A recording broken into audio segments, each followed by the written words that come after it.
I got a line on a twin engine airplane to go buy while we're waiting for Mighty Mouse to get finished. And we finally get to go see Cameron and exercise her legs a little bit. Man, I love this airplane. Forgot I locked it. Man, I love this airplane. It is fantastic. It is kind of toasty in here though. Should be a pretty quick flight, especially in Cameron, because she knows how to boogie down. Mix her up, prop up. Can I get a clear prop? Ooh, it wants to. Clear the prop. Oh, that is awesome. I love you, Cameron. I love you. We're also gonna go deliver it to the new owner. No, we're not. I'm not selling this thing. Ever. Ever. Locked in. See, we've got a relationship. All right, we're here.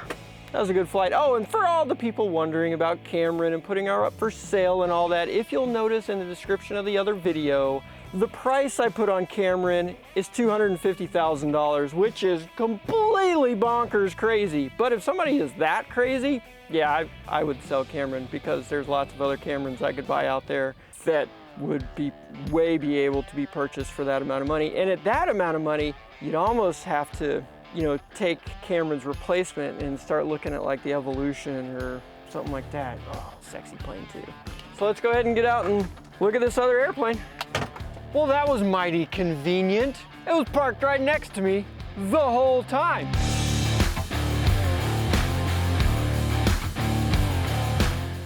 This is a 1957 classic, the Heinz 57 sauce, but there's a special twist. In 1999, this got upgraded to a 180 horse per side. That's, what is that, 360 BTUs altogether. And basically when they go through this whole Geronimo kit, it's like a brand new airplane. They tear everything all the way down, inspect and put everything all the way back new, or, you know, whatever. Put new engines on it. They do a few other things to it, give it more power, land and take off better, faster, all that stuff. Yeah, I actually have known about this plane for about 1.5 years, ever since I first started flying. This plane was here in my local airport. I know the guy. He's an all right feller, I guess. Love you, Mike. He called me up and he's like, hey man, I've got a hot line on a brand new shiny one. Do you want to buy this one? And I'm like, well, kind of already have a whole bunch of planes. And he said, I tell you what, if you'll go ahead and buy this one so I can just close the deal on my other one, then we'll take you up in it and he can show me around, do all that stuff.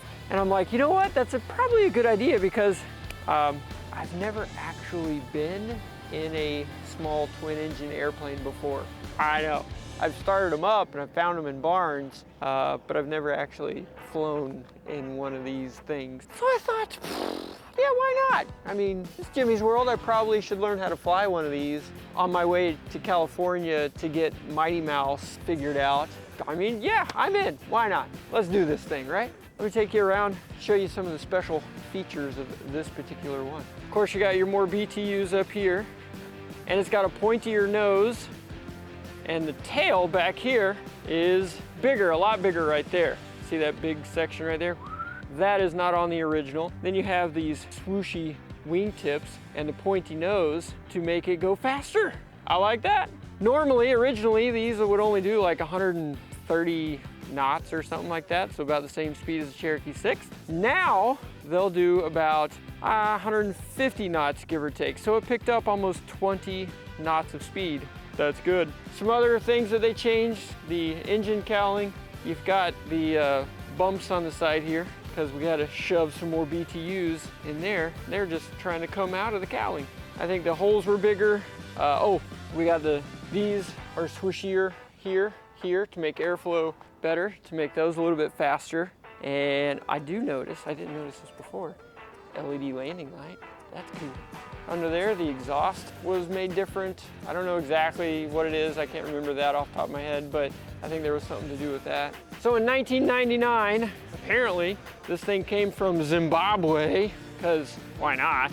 And it has an STC for an extra large fuel tank in the back. So I don't know what this possibly could have been used for. When I used to get hold of drug smuggling airplanes, and I have to ferry them, like we landed in College Station behind a D-18, had 2,000 pounds of coke on it. Wonder what they could have used that for. Put it in the comment section below.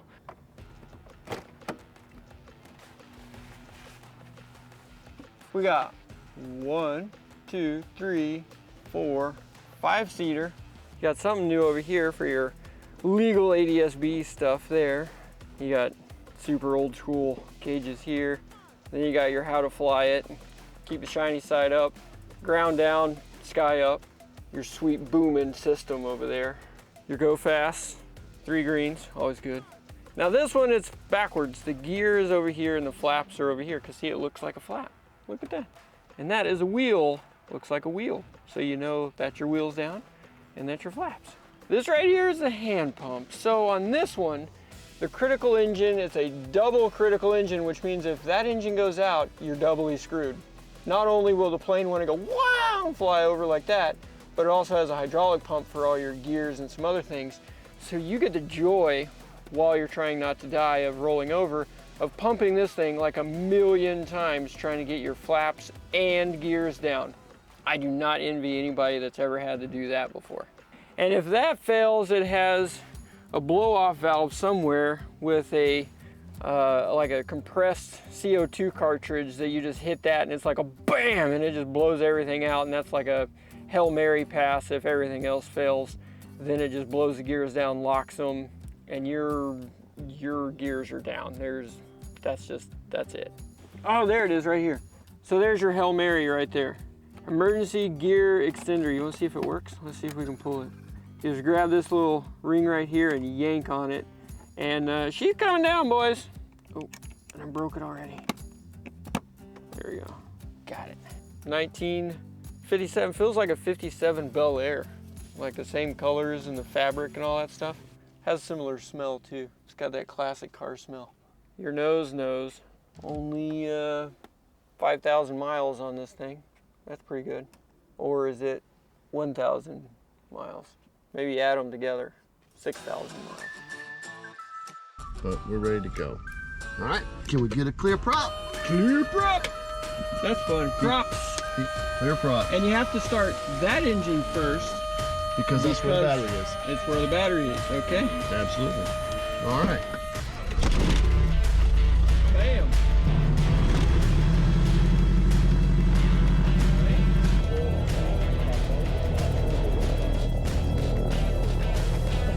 All right, parking brake, got it set. Okay. Parking brake works in this? It does. That's amazing. Absolutely. All right, so here's what happens. I do an escape plan every time before we take off. If we lose an engine, if we lose either engine while we're on takeoff roll, we will chop the power, slam on the brakes, and we'll stop. If we're in the air and the gear is still fully extended and I lose an engine, we're going to sit it back down on the runway and we'll probably run off the end of the runway and save our lives. Number 3 scenario, we lose an engine once the gear is up. We lose an engine once the gear is up, we're going around and coming back and landing. This aircraft will fly really well, one engine. We have a lot of horsepower. If you have the gear still down, you have a lot of torque with that one engine, and you'll get that flip. I would rather take a chance with a fence at the end of the runway, standing on the brakes, if the gear is still down. So, once the gear is up, we got it made. Other than that, twin is actually so much more safer. All right, I'm gonna bring up both engines. The brakes will not hold you at full throttle. All right, we're coming. Airspeed's alive already. There's 40, 50, 60. 60. So rotated 80, 70, and we're full of fuel, by the way. It's 80, so we're coming up. We got lots. We have positive rate. Gear's coming up. 1 green. Come on. And we're faster than the blue line right there, which is Faster good. than blue line. That's nice. Climbing out at about 1,000 foot a minute. Absolutely. About 1,200. All right. Everything's looking good. All in the green. All in the green. Plenty of oil pressure. We have fuel pressure. Nice. So. And that was how many degrees of flaps on that takeoff? 0. 0. 0. Righto. All right, so we're in no hurry to get where we're going, so Yeah, we're gonna go ahead and we'll climb up to about 5,000 feet. Okay. That way we can show some slow flight, show the characteristics of what the difference is between. Yeah, this thing does go a little faster than the Sierra. So on this, your single engine is only 85 miles an hour. Yes, sir. Is that also your, well, what's the glide speed on this? With no engines? Yeah. I can't tell A you. brick? Yeah. Yeah, that's one of the factories there we always use in training. Okay. All right. This is slow cruise flight. At 21 inches of manifold, about 125 miles an hour. That's usually pretty much right. And we're at 120. We're moving at 121 knots. So, all right. So we're at 5,000. You want to do power off stall? Start with? November 31, Yeah. Charlie All Kilo right. turning. So we'll do a power off stall, and let me go ahead and speed the pumps back up again. All right, we're gonna pull the power, try to maintain 5,000. It's starting to pitch up now. We're now below the red line. 80, Traffic, this is Skyflight 552. 75. To the east, joining the right downwind. Starting to get bushy. There's 70, and this is clean, so we'll have a higher stall speed. And Oh, there's some buffeting. there it Lots is. of buffeting. Right there, look at it. You see right on the nose. Right on the edge of that white arc is the clean stall speed, and exactly at 60 miles an hour is where it tipped over. All right. All right, so what I'll do is we'll start climbing back up here. We're above blue. Let's go ahead and do some full flaps. And it starts going down. Now look how much that changed us. Yeah. All right, so we're doing another stall off. There we go. All right. There. 5,000 again. 5,000. This gears up, but full flaps. And then we'll do another one with the gear down. Flight 1. Maintaining. There's 80, 75, Traffic for left base over 70, 65, 60. Could be a little below that. Yeah. 55, and nothing. Nice. Entering downwind for 5. Airplane right in front of us, about 1,000 feet. Yep. Go 1100. Eggley, right. jumpers in 2 minutes, please. Do not All right. We still got flaps in. Yep. Yep. I'm gonna leave them in. We're just gonna climb back up really We slow. want to throw our gear down and Yep. do a full dirty. There we go. Gear down. The full dirty. All right. 1 green, It'll go back out, and it'll pop back on. It'll go back out, 2 green, 3 green, and you can feel it in the pedal. clicks up. All right, so now we're at 5,100. So Flashing traffic. So let's hold it at 5,100. We're already at 60. So this should be the slowest. all right, We're at 55. 55. Yep. And this thing just rolls over. Yeah, it just, it's got a buff it pretty Downwind for 5. dramatic from a lot of other ones. There is no stall warning in the plane. There is no horn, no nothing. Can we do a power on stall? Yes, sir. Clean or dirty? There it is, traffic. Dirty. Let's do it. Takeoff configuration, short field. Let's go worst case scenario. All right, we're gonna bring the flaps up to about 10 degrees, right about there. Okay, So this is our soft filled takeoff. takeoff. Okay. All right, full throttles. Mixture's rich. Let's give us what we got here. All right. Let's see what we got. 80, 75. We're at 15, 18 degrees. There's 60, Passenger traffic, Skyflight 552. 55, Wind, right downwind. 50. Holy crap, we're at like 20 degrees. And it still wanted to go. There it There we goes. go. It's stalled. Nicely done. That was at 45 miles an hour. Holy crap. Yeah. This is the most forgiving airplane ever. That's insane. Oh my gosh, that's amazing. All right. If you ever get that slow, when you're in the pattern, something jump out. serious, and you just tuck and roll out of the side, you'd probably be all right. All right, so let's clean this thing up. Yeah, let's clean it up, and then I'd like to see, with single engine performance, Okay. pull one of the engines back, and the tendency is for this thing to want to roll on the power engine. Actually, you'll be surprised. All right. All right.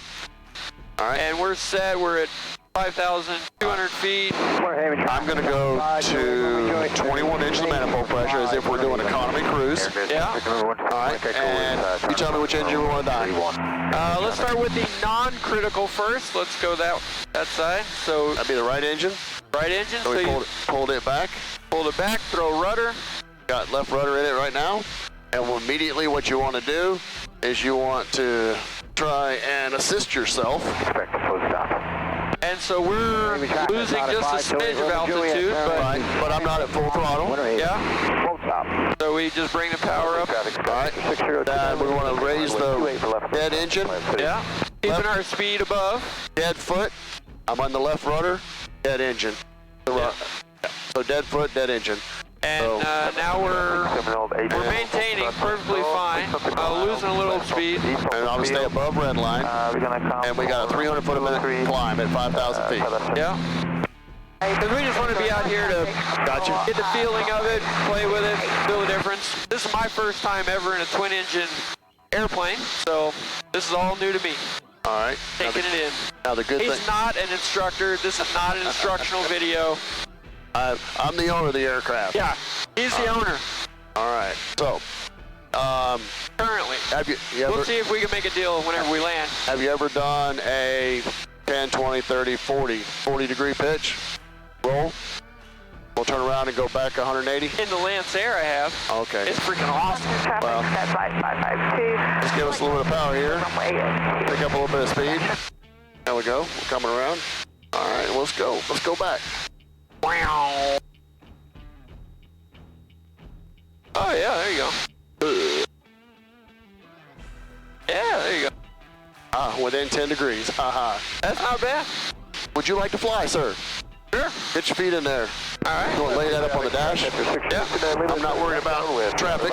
All right, my controls. Your controls. You have the plane. I got the plane. All right, so Let's. You want to? we'll set it at 21. Okay. Pop it up about 24. Cruise. Keep an eye on me. Make sure I don't go into anybody's airspace. I got you. I'm watching. We got plenty of room. Gonna just do a turning. Yep. This way.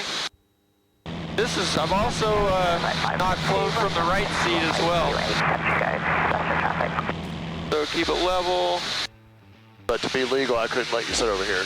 That's true. That is very true. Clear, turn that way.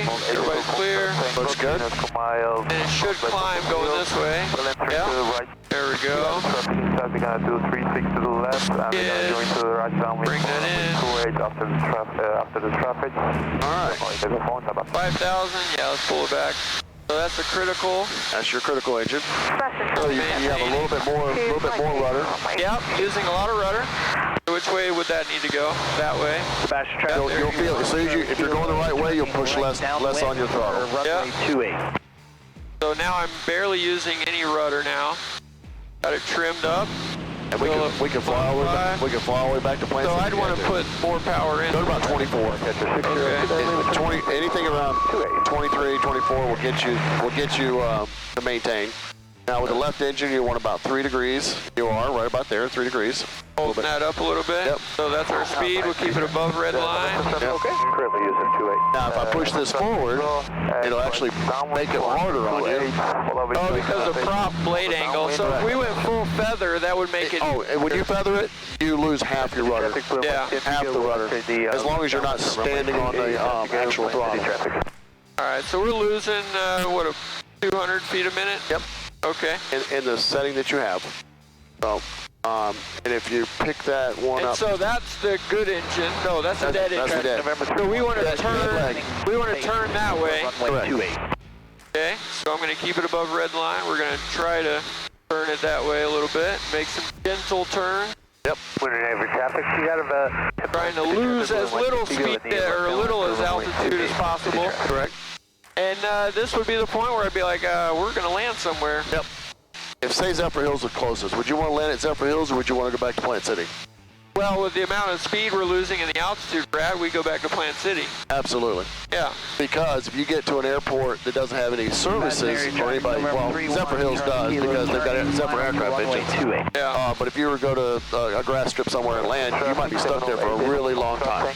So if we go that way on the dead engine, it has to be really gentle so it doesn't want to roll on us, right? Correct.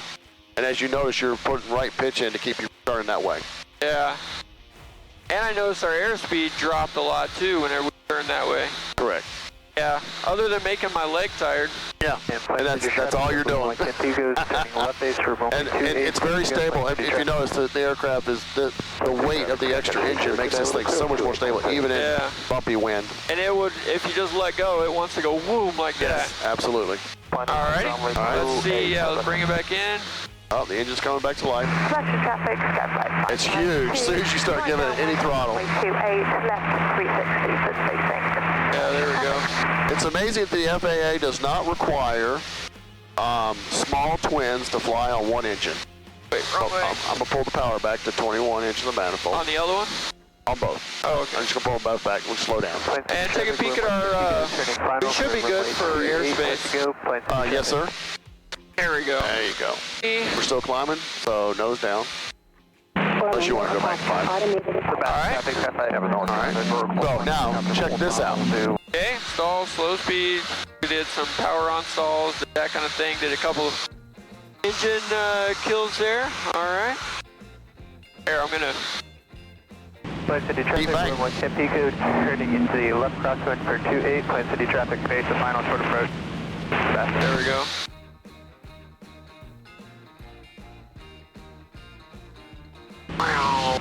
Southern traffic, 708 Foxtrot Tango, left. My kids love this thing. Yeah, here we do banks. 28. Positive G's, negative G's. Yeah. Alright, I'll give the plane back to you and we can take her back. All right, let's see now. Your airplane? My airplane. Your airplane. Plant City, heading 336. All right, we're going to set it up for the landing. And let's just make a good landing because we got it on video. All So right. you're gonna have to grease it, no pressure. No pressure. We're probably gonna break something.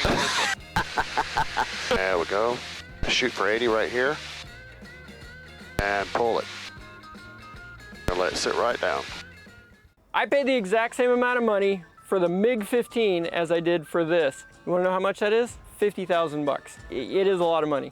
But for a fighter jet, $50,000, and yes, it'll cost you about that much every hour to operate. True. This one right here, 50 grand is the cheapest by a decent margin than any other Piper Aztec Apache airplane on the market. And this makes a fantastic trainer. It's super docile to fly, very easy, very forgiving, all that kind of stuff. Makes a great trainer. Actually, a little secret, better trainer than the 310.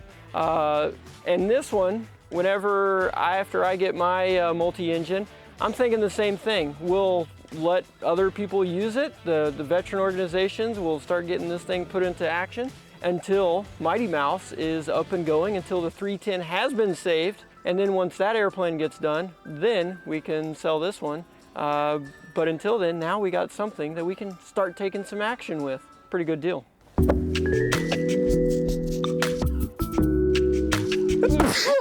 It is now time to head to California and save the 310.